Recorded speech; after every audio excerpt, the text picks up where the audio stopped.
Motown, even though they celebrated 60 years anniversary this year, their museum is going through an expansion to enhance the current experience that they offer.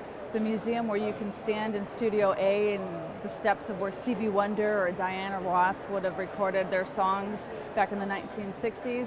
We're adding on to the museum so visitors can record their own songs, take a look at more memorabilia and awesome costumes that would have been worn by some of the greatest Motown acts. Detroit is repurposing a lot of our amazing old architecture. We're not tearing it down, we're retrofitting it to meet today's standards. So, we're taking beautiful Art Deco architecture and creating new housing, creating new retail, new bars and restaurants.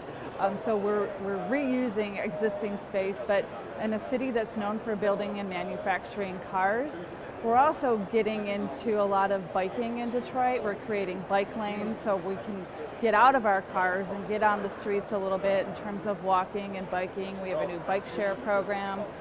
So doing those couple things are helping the environment and sustainability.